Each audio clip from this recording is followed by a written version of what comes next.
quem tem autoridade não precisa se apresentar. Quem tem autoridade não precisa mostrar carteada. Quem tem autoridade não precisa botar coroa na mesa. Quem tem autoridade não precisa provar que é. Quando chega, alguém vai ter que reconhecer. Ali vai alguém que tem autoridade. Então Jesus chega nas cidades, e quem está nas cidades, nas cercanias, nas vizinhanças, precisa reconhecer, precisa bater continência e precisa entender. Ele é diferente.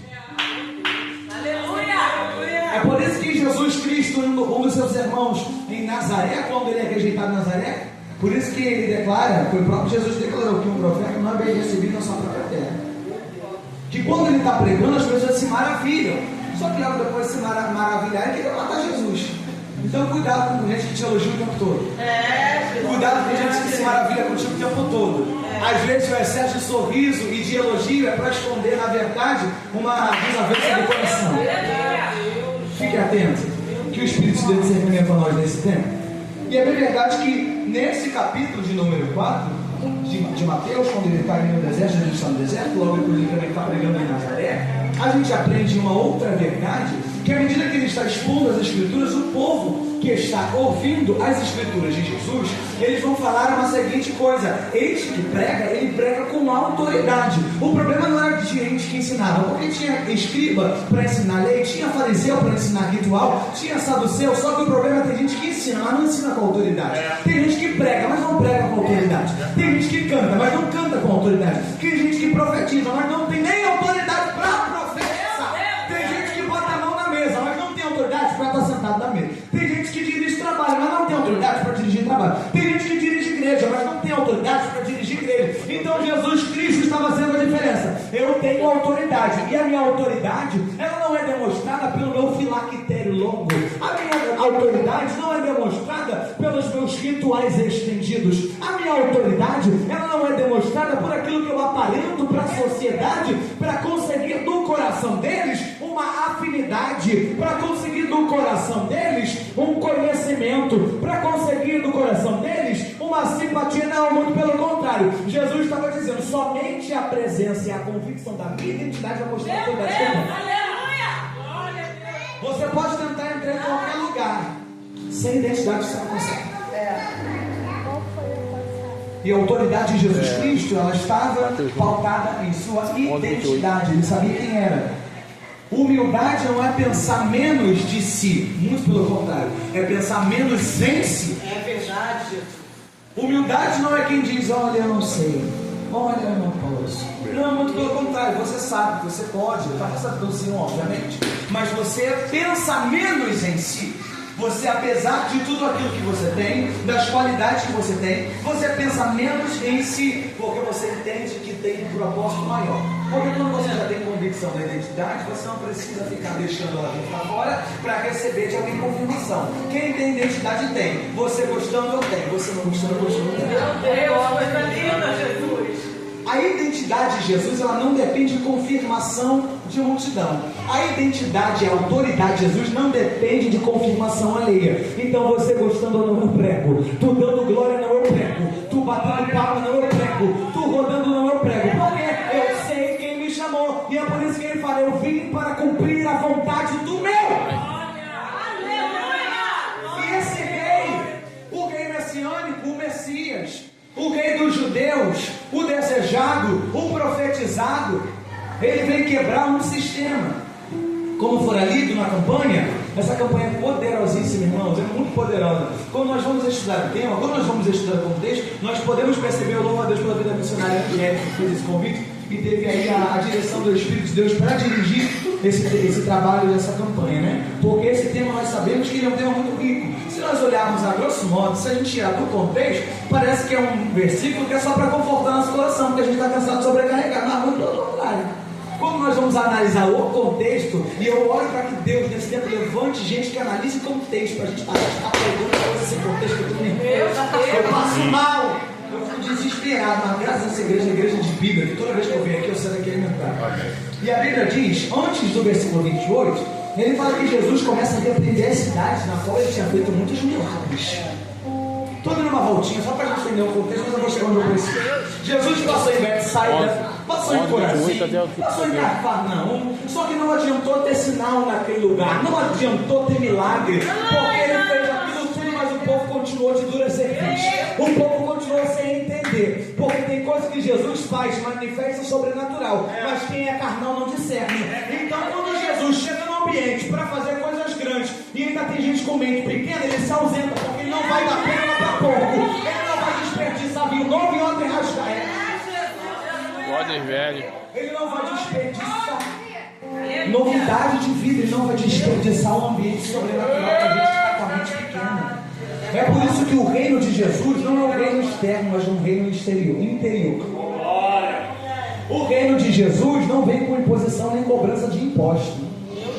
O reino de Jesus, ele não vem com roupagens muito bonitas. Não, eu não estou falando que Jesus não gosta de excelência, muito pelo contrário. Só que Jesus vem mostrar humildade para mostrar que muito mais de um reino exterior ele quer imprimir em nós um reino interior. Porque isso foi profetizado pelo profeta Ezequiel, que Deus colocaria em nós, em nosso coração, o seu espírito, ia quebrar o coração de pedra e colocar em nós um coração de carne. Deus não queria que nós fôssemos guiados apenas por homens. Deus não queria que nós fôssemos guiados pela lei que iria apenas mostrar o pecado. A lei ela era boa, só que ela não tinha o poder operante que só a graça tinha. A lei não era ruim, muito pelo contrário. A lei, Jesus Cristo cumpriu toda a lei, ele declarou em Marcos: eu não vim para revogar, eu vim para cumprir. Porque aquilo que era impossível para o homem, somente Jesus poderia cumprir. E Jesus então vem, cumpre a lei e vive uma vida de santidade. Então essas cidades, Jesus passava, fazia milagre, manifestava poder, e este povo não valorizava. E que Betsaida é essa? Betsaida é uma cidade onde Deus tem que tirar um cego do meio dessas para curar fora. E aquele homem, ele está tão imbuído, aquele homem está tão cativo da doutrina, da cultura daquela cidade, que quando ele é curado, ele começa a ver árvore. E árvore para o homem é lugar de sombra, de descanso, de apoio. Ele enxergava homens como árvore. Então o que ele estava querendo dizer quando Jesus tocou a primeira vez nele? Ele via as pessoas como apoio, ele não conseguia viver uma vida sem depender de ninguém. Aí sabe como é que o reino entra? O reino entra agora. Jesus tocou a primeira, não melhorou, vou tocar de novo. Porque o reino é assim, ele não invade. Antes pelo contrário, a autoridade se conquista. Tocou a primeira vez, ele está vendo igual gente como árvore, ele está dependendo das pessoas. Por quê? Ele aprendeu a vida toda a ser escravo dos outros. Você já viu gente que já enxergou que você tem asa para voar, mas continua te matando a melhor? É isso que aquele homem está dizendo. Aí Jesus cura e fala: não volta para a cidade, porque o motivo da tua incredulidade, o motivo da tua cegueira é o ambiente que você vive. É bem verdade que existem lugares escassos, existem lugares hostis, em que o nosso posicionamento não vai ser mudado por causa do ambiente, mas tem um ambiente que é necessário a gente se ausentar, só para não comprometer a nossa estrutura e o propósito que Deus colocou em nós. Então Deus está dizendo: para o meu reino entrar em você, o meu reino vai não disputar com o império que está dentro de Betsaida, porque o reino dividido não subsiste. Então se na terra não dá valor ao reino, dá valor ao império, então Deus te tira desse império satânico e te coloca no reino para você aprender a viver debaixo da autoridade de Jesus. É Deus dizendo: eu vou tirar gente aqui de ambiente que tem a aparência de reinado, mas é império, é sistema, é sistema. Eu quero te ter colocado no reino. No reino não tem barganha, no reino não tem escravidão, no reino não tem oposição, no reino não tem oportunismo. Olha, Lucas, para servir o reino não tem oposição, sim, mas não tem oposição de quem é do reino, porque quem é do reino não se levanta contra quem é do reino. Você pode ter certeza, quem se levanta contra quem é do reino tem a aparência de quem é do reino, mas é do império. É, Jesus.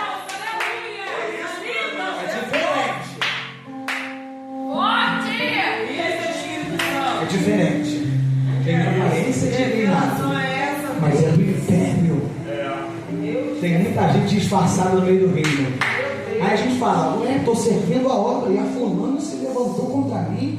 A gente faz a obra e é caluniado. Claro que você vai ser caluniado, não é do reino. Ela é do império. Tu tem que ter discernimento. Eu fico preocupado, não é com a irmã que te calunia, é contigo que está sendo falado. Obrigado.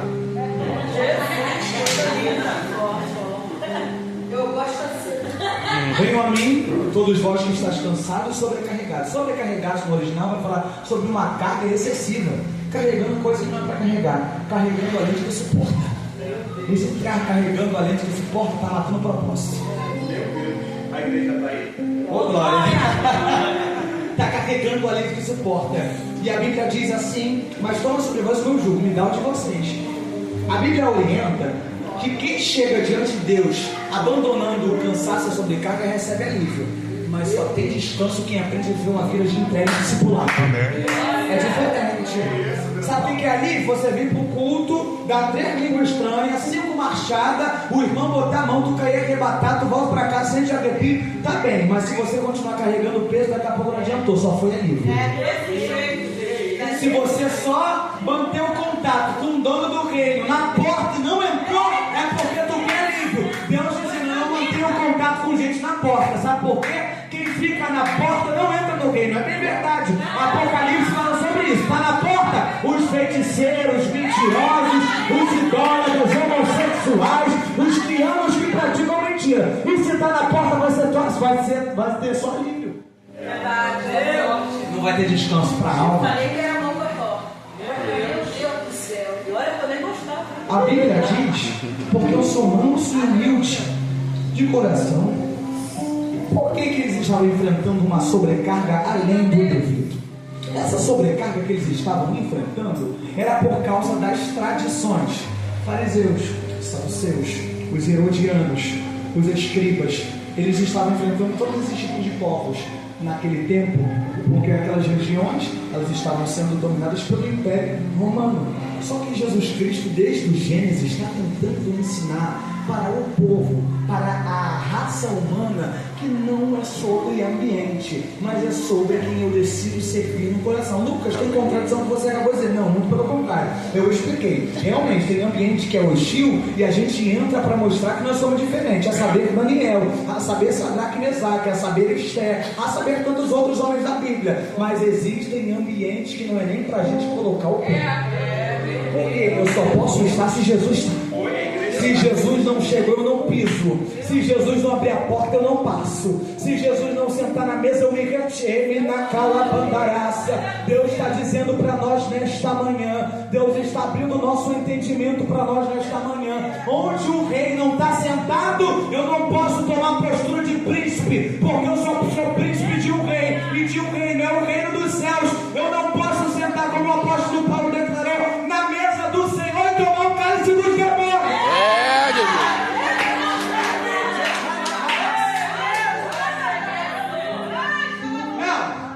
Não posso. Eles enfrentavam essa tradição. Os fariseus eram aqueles que eram responsáveis pelos rituais. Nós não podemos generalizar, apesar de ter sido generalizado. Os fariseus, eles eram responsáveis pelos rituais, mas grande parte dos fariseus viviam uma vida de hipocrisia. Eles colocavam sobre o povo uma carga maior do que deveria. Eles pegavam a lei e não tinham discernimento e interpretação textual, e queriam colocar sobre o povo aquilo que Deus não estava dizendo. E ainda usavam o texto. Eles usavam o texto para imprimir e para oprimir o povo. Aí vem Jesus, aquele que cumpriu sem pecado nenhum, sem culpa, sem engano, sem erro, sem mácula na veste, para mostrar: eu estou conseguindo cumprir. Qual o problema de vocês? Não precisa inventar lei acima da lei. A lei é uma só, não precisa inventar tradição, não precisa enfeitar, não precisa performar. A lei é uma só, eu vou mostrar através da minha vida que eu sou capaz de cumprir e estender para a humanidade oportunidade de salvação. E Jesus estende essa oportunidade de salvação através da sua lei, através da lei cumprida de sua vida. Então é sobre vós o meu jugo, que é suave, que é leve. Aprender de Jesus, vocês acharão. Se achar descanso, é porque eu tenho que buscar. Não é verdade? Para eu achar descanso, eu preciso buscar. E descanso não é um lugar, é uma pessoa. Descanso não é uma condição física, não é uma condição financeira, não é uma condição de um relacionamento, não. Descanso é uma pessoa, se chama Jesus. Aleluia. Apóstolo Paulo, Filipenses capítulo número 4, ele vai falar assim: alegrai-vos, outra vez vos digo, alegrai-vos. Aí você me diz nessa manhã, onde é que o apóstolo Paulo estava quando escreveu isso? Dentro de uma prisão. Ele está preso, mas está motivando uma igreja a se alegrar. Ele está cativo por causa da palavra, mas está motivando alguém a se alegrar. Aí alguém não entende porque eu e você estamos no vento, estamos na prova, estamos no desemprego, estamos na porta fechada, estamos sem amizade, estamos com pessoas nos caluniando, estamos injustiçados, precisando de resposta. O céu parece que está de bronze, mas a gente vem para a consagração, vem com a melhor roupa, vem adorar o Senhor, vem com a boca cheia de cântico, vem glorificar, vem cantar em línguas estranhas, vem ler a palavra, vai orar o Salmo 91, vai tocar pandeiro, vai cantar corinho, vai tocar guitarra, bater bateria, aí fica na porta, anota visitante, dirige culto, abre o culto, palavra introdutória, devocional. Aí alguém não entende, está cheio de guerra nas costas, mas está indo adorar. É porque a gente entendeu uma verdade: eu não sou guiado por aquilo que acontece no meu exterior, eu sou movido e conduzido por aquilo que Deus plantou no meu interior, porque o homem exterior se corrompe, mas o interior se renova, ele se renova, ele se renova, ele se renova dia a dia. Então é Deus dizendo: está acontecendo pedrada, está acontecendo prisão, está acontecendo dor, está acontecendo calor, mas Deus está orientando, continua caminhando. Continua caminhando, continua caminhando, porque enquanto tu continua buscando, o descanso te alcança. É você buscar que o descanso te alcance. Por quê? A gente está buscando descanso em lugares diferentes. A gente está buscando descanso e condicionando as situações. Não, Deus está dizendo que o teu descanso é em me buscar. A tua alma está aflita porque tu não descansa. Eu lembro de uma vez que a pastora Lídia estava abrindo aqui a consagração, cantou da harpa aí, da harpa número 15, Conversão? Conversão não, é o Mais Grato a Ti. Esqueci o número agora, Mais Grato a Ti. E ela falou sobre uma jovem que ela compôs esse hino, que ela já estava convalidando, já estava no final de sua vida, e ela decidiu compor esse hino ali, movida por Deus. Agora me fala uma coisa aqui: uma jovem que está na sua vida já dela como convalidada, está prestes a morrer, vai começar um hino: meu Senhor, dá-me mais gratidão. O que essa menina está vivendo que eu não estou vivendo ainda? É, Jesus. O que ela experimentou que eu ainda não experimentei? Que fonte é essa que ela está bebendo que eu ainda não bebi? Porque ela está prestes a morrer, ela poderia se rebelar contra Deus e falar assim: eu sou jovem, eu não quero morrer agora, mas ela está sendo grata pelaquilo que ela está tendo. O que ela tem, Jesus? Porque ainda que eu perca tudo aqui nessa terra, tem um Deus lá no céu de braço aberto me esperando. Então, quando tudo aqui na terra acabar, a gente vai entrar e vai: Pai, voltei para casa, cheguei, toma aqui minhas bagagens, olha aqui minhas dores. Eu venci a dor, venci o luto, eu venci o pecado, venci a iniquidade, venci fofoca, mas agora eu estou de volta em casa. O que nos move é o senso da eternidade. Eclesiastes fala que Deus colocou em nós o senso da eternidade. Então, quem é do reino não pode ser regido por coisa terrena. Vamos para Lucas capítulo 7.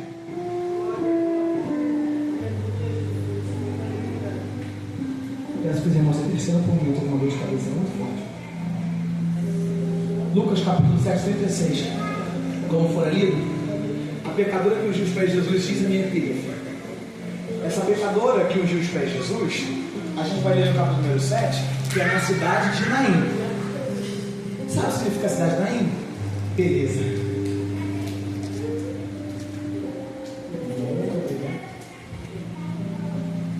Você glorifica o nome de Jesus aí? Ajuda o vaso. Glória a Deus. Enche o vaso.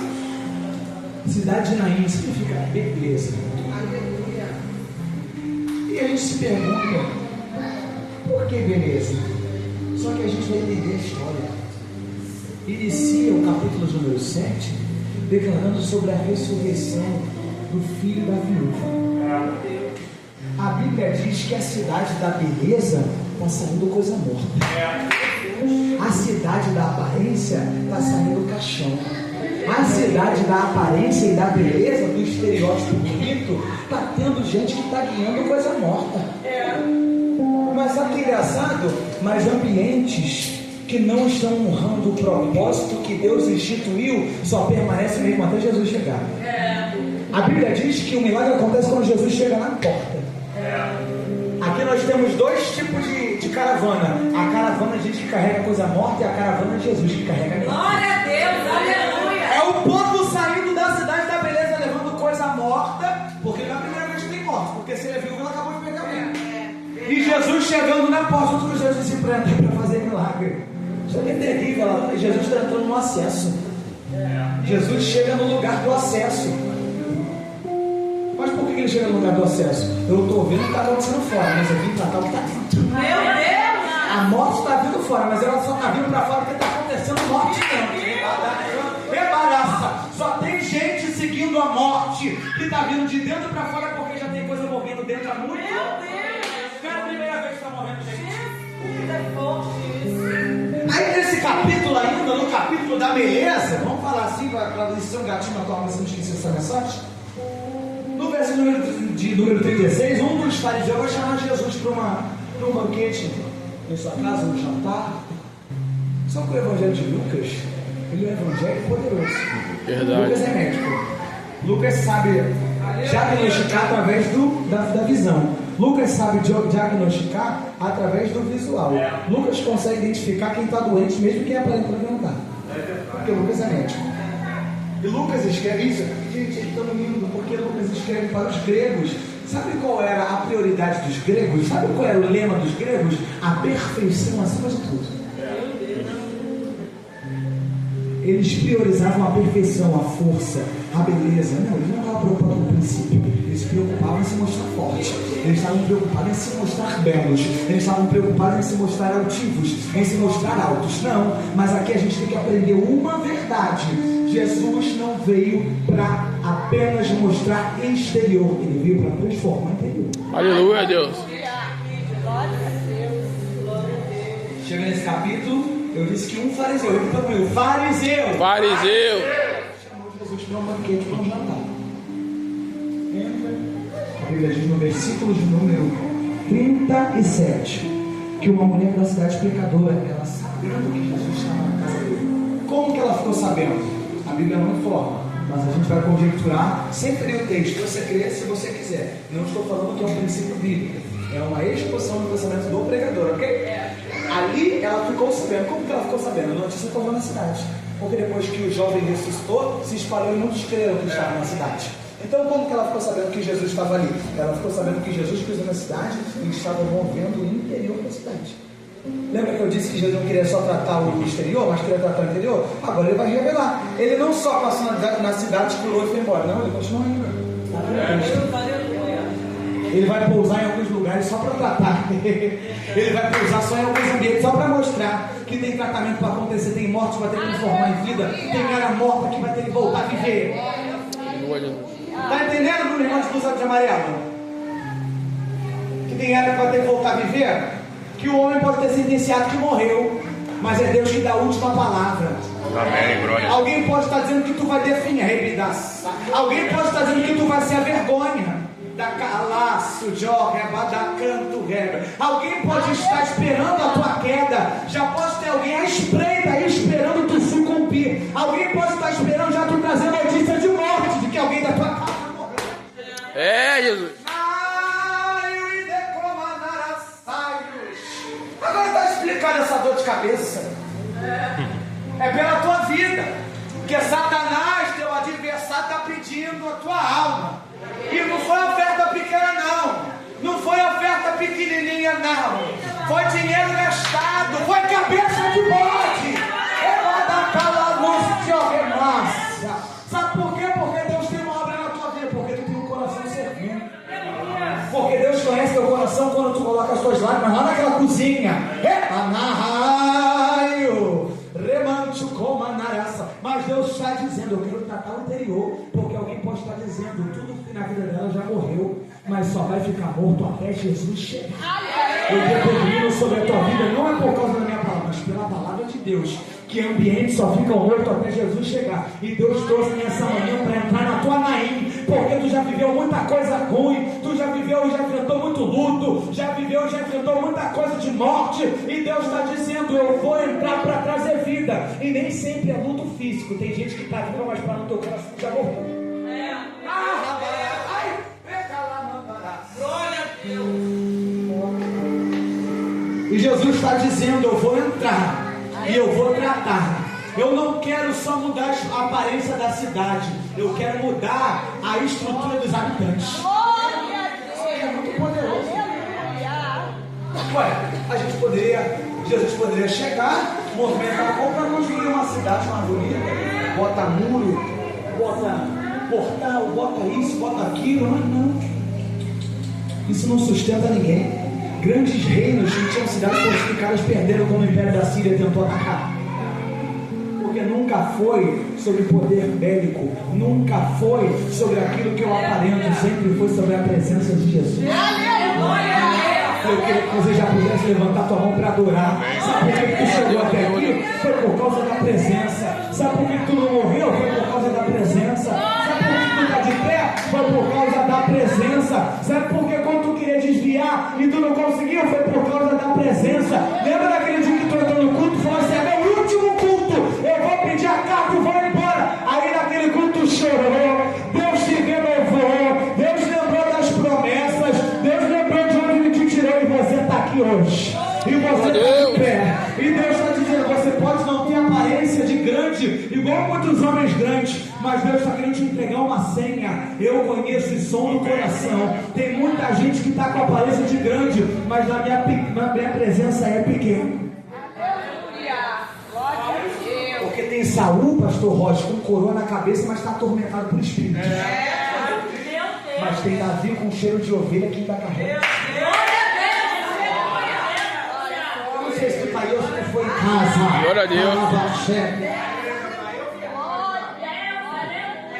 É Saul com coroa, 38 anos sentado ainda no trono, mas porque Deus deixa. Deus é Deus de misericórdia.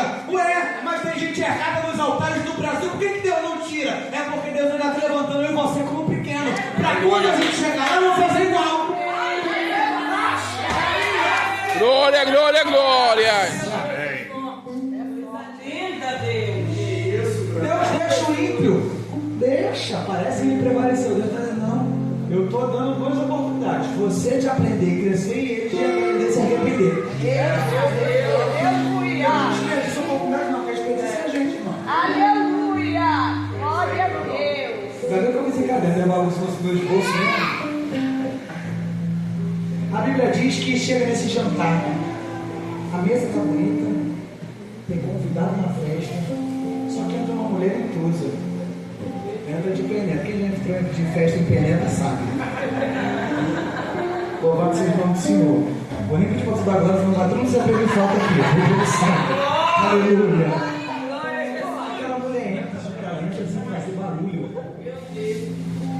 Porque para conquistar o reino não é na força. Não é na força do querido, mas é na disposição da alma. Buscar-me-eis e me achareis, quando me buscares de todo o vosso coração. Aí vamos falar a verdade? Não sou contra a campanha, que seria loucura eu pregar em campanha. Mas o que adianta tu fazer campanha? Vem todos os dias da campanha, mas não busca com o coração? Não vai ter resposta. Vem todos os dias da campanha, mas tu não encontra descanso, não encontra alívio. Tu fica esperando a oração da missionária Angélica, da obreira Daniel, fica esperando a oração do pastor, da pastora Lídia. Você não quer descanso, você quer alívio. Você quer alívio só para sustentar mais um pouco de prova. Se você entendesse que o reino de Deus é um reino que opera dentro de nós, tu não reclamava da prova, tu aprendia. Eu tive o privilégio ontem de ouvir um casal de amigos, um servo Marcelo Deus veio para mim falar assim: